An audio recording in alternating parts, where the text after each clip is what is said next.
Funny thing about people, they walk around like ticking clocks, pretending they've got it all figured out. Nice little routines, same coffee every morning, same fake smile, same stories they tell themselves just to get through the day. And then bam, it happens.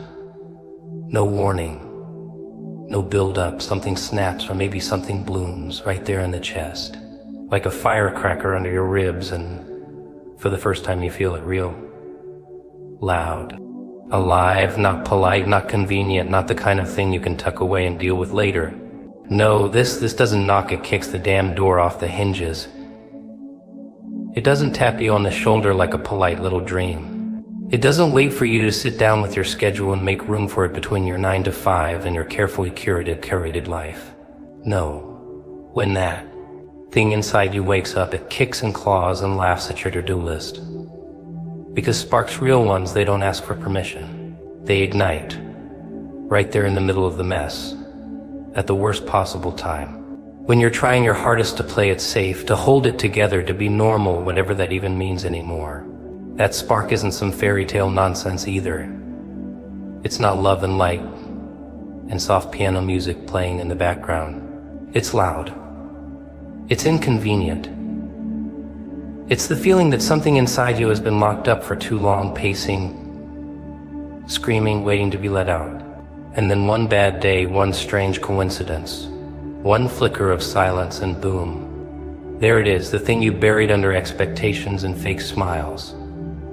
The real you. Wild, unruly, alive. People get so good at pretending they're content, pretending they've made peace with being average. They wear it like a badge. Look at me, I'm functioning. But deep down, there's that itch. That throb. That whisper that turns into a scream. It tells you this isn't it. This job, this town, this mask, it isn't it. And the moment you admit that spark is real, everything changes. Not because the world suddenly opens up. No, the world stays the same. You change, you stop waiting. You stop playing nice with your fear. And of course, everyone around you gets uncomfortable. You've changed, they'll say, like it's an insult. Like staying the same was ever a compliment. They'll try to calm you down, pull you back, remind you of who you used to be. But here's the thing, they never really saw you. They only saw what you showed them. They saw the mask, not the fire. And now that the fire's out in the open, now that it's burning through the lies and the limits, they don't know what to do with you. But that spark doesn't care about them. It doesn't care about your bills, your responsibilities, your polite excuses. It only wants one thing: to grow, to spread, to consume the parts of you that settled, the parts that waited, the parts that always said maybe someday isn't coming. It never was, but that spark, that's now, that's today, that's the thing inside you kicking at the walls of the life you built just to survive. You can ignore it, sure. Most people do. They call it a phase. They medicate it. They distract themselves with noise and nonsense and numbing routines. But it doesn't go away. It just simmers, boiling under your skin, waiting for the next crack in the facade. And when that crack appears, when your guard slips, when your voice shakes, when your eyes finally meet your own reflection, it's right there, smiling, saying took you long enough.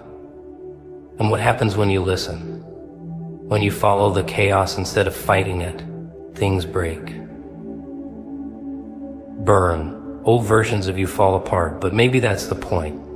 Maybe that's the price. Because nothing new grows without a little destruction. You don't get to rewrite your story without tearing out a few pages. And that spark, it's not interested in edits. It wants a whole new book. One that doesn't start with you fitting in and end with you fading. And so go ahead. Light the match. Let it bloom. Let the people whisper. Let the old parts of you scream. That spark doesn't care about your image. It doesn't care about being liked or understood or tolerated. It only knows one truth. The cage was never locked. You just forgot you had claws and fire and teeth. Comfort zones, what a clever little lie, wrapped up in soft routines and familiar disappointments. The same coffee, the same walls, the same low-grade misery dressed up like peace. It tricks you, makes you think you're safe, makes you believe that just because nothing's burning, everything must be fine. But fine isn't alive. Fine is a slow death, a numbing, a quiet erasure of everything you used to dream when your eyes still had fire in them and your chest didn't feel like a cage. People treat comfort like it's gold, like if they can just hold on to it long enough, everything will magically fall into place. But comfort's not gold, it's sand. The more you grip it, the faster it slips through your fingers. And while you're sitting there, surrounded by things that don't challenge you, don't move you, don't scare you, guess what's happening? Time. That wicked little thief, it's marching forward, dragging your potential behind it like a body bag. See, inside that safe little comfort zone, you rot, you decay. Not because you're weak, not because you're lazy, but because you're human. And humans weren't built to sit still and behave. They were built to evolve, to grow, to fall down and come up bloody and laughing. But the world told you to be careful. The world said, don't make waves, and you listened. You traded your wow for quiet, your hunger for routine, your spark for a schedule that's small. You tell yourself you're just waiting for the right time, waiting until you're ready, until the stars align, but the stars don't align. The stars don't give a damn. And every day you wait, that fire inside you dims a little more. It doesn't go out, not yet. It just gets quieter. Like a scream turned into a whisper you learn to ignore. Until one day you wake up and realize you don't recognize your own voice anymore. Comfort zones don't protect you. They cage you. They wrap you in bubble wrap and tell you it's love. They feed you distractions and call it happiness. They kill you softly with silence and sameness and soft lighting. And you let it happen. Because chaos is scary, uncertainty is scary. But you know what's scarier? Regret, the kind that drips into your bones when you realize you were meant for more and settled for less. That you had something blooming inside you and you suffocated it with politeness. The truth is, nothing beautiful grows in perfect conditions. Flowers don't bloom in glass cages. They need weather storms, wind, wild sun. They need the struggle. And so do you. You need resistance to remember your strength. You need fear to remember you're alive. You need a little madness to remind you that safety was never the point. You weren't born to pay bills and nod politely at dreams you never chased, but stepping out. Oh, that's the part they never prepare you for. That first step feels like jumping off a cliff blindfolded. Your stomach turns, your heart pounds. Every voice in your head screams, get back. But that's how you know it's working. That's how you know you've hit the edge. And the edge, that's where the magic happens. That's where people crack open and something raw, something real comes pouring out. They'll tell you you're reckless. They'll say you're throwing everything away. But they don't see what's already been thrown away inside those walls you've been hiding behind. They don't hear the silence echoing in your soul. So let them talk. Let them doubt. While they sip their lukewarm coffee and repeat their rehearsed lives, you'll be out there burning, failing, rising, becoming. Because once you've tasted freedom, real freedom, not the kind they sell in ads or write in brochures, but the kind that grabs you by the collar and drags you into yourself, there's no guard back. There's no comfort that can hold you. No cage that can silence the part of you that finally remembered what it means to feel something other than numb beer. It never starts pretty, that's the lie, isn't it? That growth comes in clean packages with smiling faces and tidy plans. That one day you'll wake up, stretch your arms and say, ah yes, I feel evolved today. No, growth doesn't come in peace. It kicks down the door in the middle of the night, shatters your favorite mirror, and laughs while you try to pick up the pieces. It's ugly, messy, loud. It's the part of the story they skip in the movie montage, the breakdown, the panic, the sweaty palms gripping at nothing. But that's the good part. That's where it actually happens. See, people want transformation to feel good. They want their epiphanies to come with soft lighting and background music. But change, real, violent, inside-out kind of change. That feels like chaos. It feels like drowning in a sea you didn't even know you were swimming in. It feels like losing your grip on who you, or well, not quite having a handle on who you're becoming. You're not here and they're not there. You're floating in this in-between where nothing makes sense and everything is falling apart, just the way it's supposed to. They don't tell you that, though. They hand you books and quotes and speeches about progress, and they dress it up like a ladder you climb step by step. But sometimes progress isn't climbing, it's collapsing. It's falling flat on your face, spitting blood and realizing you're still alive, still breathing. And something deep in your ribs is laughing, because even though everything hurts, you're not so though. And if you're not dead, that means something is working. Something inside you is fighting, pushing, erupting like a volcano that's been asleep for too long. People think confusion means failure. They panic when things don't make sense. But confusion, that's the sweet spot. That's where the brain rewires, where the old rules die and the new ones start whispering. But whispers are quiet, easy to miss. Especially when your world is spinning and everyone around you is still pretending they've got it all under control. So you fake it, smile through the storm, pretend the chaos doesn't scare you. But inside, you're burning. And the burn, it means you're waking up, because before you bloom, you break. You crack. You split open like a fault line, and everything you thought was permanent starts sliding into the abyss. Friendships, beliefs, that voice in your head that said you weren't good enough. Gone. Washed away in the flood of whatever the hell is happening to you, and you want to stop it. You want to go back. But there's nothing left to go back to. That version of you, dead and buried. You don't even realize it yet, but you're mourning a ghost. People will ask you what's wrong. They'll say you've changed. They'll try to fix you with small talk and shallow advice.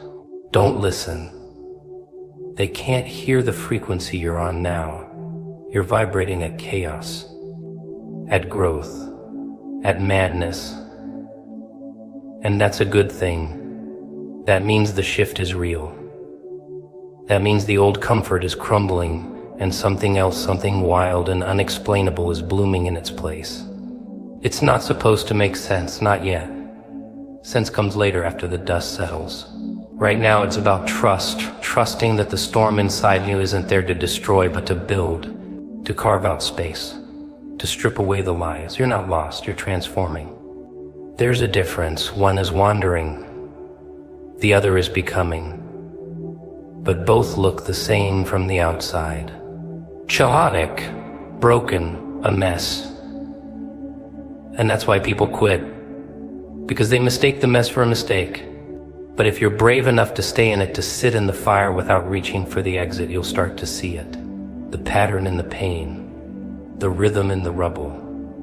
And maybe, just maybe, you'll realize that this wasn't the breakdown. This was the breakthrough. Not the end of who you are, but the unraveling of who you're not. The mask melting. The roles collapsing. And underneath it all, something unfamiliar is breathing for the first time, wild-eyed and unafraid of the mess that made it. It always starts the same. That little twitch. That uneasy silence you try to drown in noise.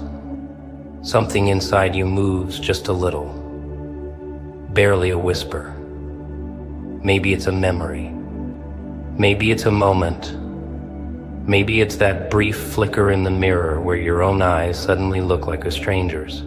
But it moves, and the second it does, your instincts kick in. You try to shove it back down, mock it up, laugh it off. I'm fine, you say, I've got this, but deep inside, where the lights don't reach, something stirs.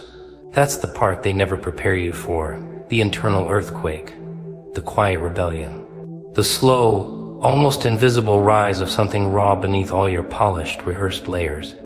It's not dramatic, it's not loud. Not yet. It starts in the stomach, or maybe the spine. That creeping realization that you've been playing the wrong part in someone else's theater, mouthing someone else's lines, following someone else's script. The audience claps, they love it. But you're starting to forget why you even walked on stage in the first place. And it grows. That thing you tried to ignore, like a weed in the cracks of your carefully paved identity. It doesn't care how nice the garden looks, It wants sunlight. It wants space. And the more you ignore it, the more it pushes. Quietly at first, respectfully, but that doesn't last long. Because the truth doesn't stay quiet forever. It doesn't sit still and wait to be invited. It claws, it scrapes. It starts whispering in your sleep. It laughs when you try to pray it away. And eventually it doesn't whisper anymore. It roars. It doesn't matter how hard you try to shut it up. How many distractions you feed it. How many parties you go to. How many fake smiles you wear. You can scroll and drink and run, but it's in you now. It is you. And it wants out, not for attention, not for applause, but because it was never meant to be caged in the first place. And you were never meant to shrink into something that could fit inside a cage. But society teaches you how to shrink, doesn't it? Teaches you how to fold yourself into the version of normal they find acceptable. Sit still. Be polite. Don't speak too loud. Don't shine too bright. Don't you dare make them uncomfortable.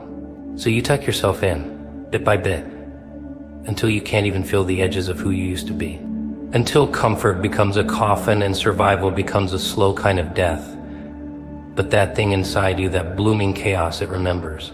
It remembers the days when you didn't care what people thought. When your laugh was unfiltered. When your ideas didn't come pre-approved. It remembers the version of you that wasn't scared to be seen. And it wants that version back. Not in pieces, not in shadows, it wants the whole damn fire. And here's where it gets tricky. Because that fire doesn't come back politely, it doesn't knock. It doesn't wait for a convenient time. It comes back when you're mid-fall. When the job is hollow. When the relationships are echoes. When the mirror shows someone you can't quite recognize anymore. That's when it pounces. That's when it kicks the door off the hinges and says, let's try this again. And you'll want to run. Because change doesn't feel like a warm hug. It feels like demolition. Like setting fire to a house you built with your own 2 hands. Even if that house is suffocating you. Even if you know every brick was laid out of fear, not freedom. You still built it. And tearing it down. That takes madness, the good kind. The necessary kind. The kind they warn you about in bedtime stories and therapy sessions. So you let it rise, you stop apologizing for the mess, you stop pretending the bloom isn't ripping you open. Because that's what growth does, it tears, it cracks, it reshapes you without asking first. And for the first time in a long time you feel it, not comfort, not control, but power. The kind that doesn't beg to be understood. The kind that knows it was never meant to be hidden behind politeness or swallowed down with a smile. The kind that's been waiting all this time just for you to get tired of pretending you didn't feel it coming. Ah, desire. That slippery little thing clawing at your insides while you pretend everything's fine. It doesn't ask permission, doesn't check the schedule, doesn't wait for your life to be in order. It just appears like a spark in a dry forest. 1 second silence, next second everything's burning. And you stand there holding a tiny match, pretending you're not the one who lit it. Pretending you didn't want the fire. That's the funny part, isn't it? How people convince themselves they don't want more. They dress up their hunger in modesty. Wrap their ambition in excuses. I'm just being realistic, they say, as if realism ever lit a soul on fire. They whisper their dreams like secrets in a confessional, ashamed of wanting something too loudly, too boldly, too freely, but you feel it in the bones, in the gut, that pull, that itch, that throb that says there's more. And no matter how many times you bury it, it keeps digging its way back to the surface. The world doesn't like hungry people. It likes them quiet, obedient, predictable. Because desire, real desire, is dangerous. It shakes the foundations. It questions the rules. It dares to look beyond the fence and say, what if I didn't stay in line? And that scares them. So they tell you to shrink, to settle, to be grateful for scraps while you starve on the inside. They offer you comfort like a drug and call it maturity, responsibility, stability. But deep down, you know better. You know that fire wasn't put in you to be a decoration. It wasn't born to be manageable. It wasn't made to be explained. It exists because something inside you refuses to die quietly, refuses to be tamed. And it doesn't care how long you've been asleep. The moment you remember it, the second you let it speak, it starts waking everything else up. The heartbeat, the rage, the visions you locked away in the attic of your mind and told yourself were too much. But they weren't too much. They were you before the world got its hands on you. Now, let's talk about that voice in your head. The one that whispers every time you reach for something bigger. What if I fail? What will they think? What if I'm not ready? That voice is not your protector. It's a script, a broken record of every fear they injected into you. Teachers, parents, friends, all terrified of watching you step into something they were too afraid to chase themselves. So they pass down their doubt like an inheritance and call it love. But love doesn't clip your wings. It doesn't tell you to stay small so others can feel tall. Real love says go even if it scares you, even if it breaks you. Because it knows that growth isn't safe.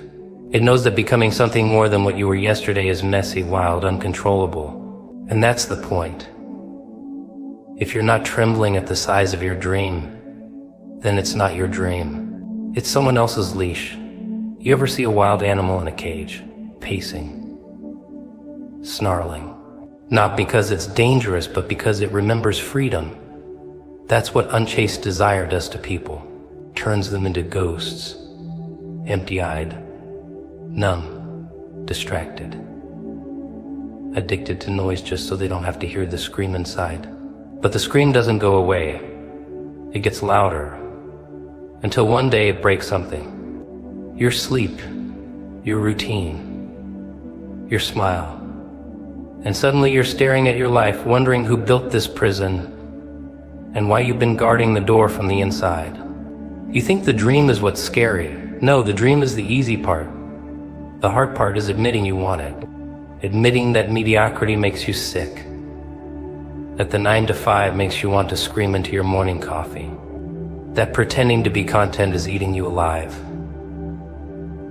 Because the second you admit that, you can't unknow it. You can't go back to pretending your skin fits. You feel the misalignment. Every single day, desire isn't polite. It's not supposed to be. It shows up at midnight, kicks in your ribs, and laughs while you try to make sense of the chaos it leaves behind. But that's its gift. It doesn't offer you peace, it offers you truth. And once you've tasted that kind of truth raw, wild, untamed, you start to wonder why you ever tried to live without it. Why you ever thought silence was safer than the sound of your own fire roaring through your veins like it had been waiting for this moment all along.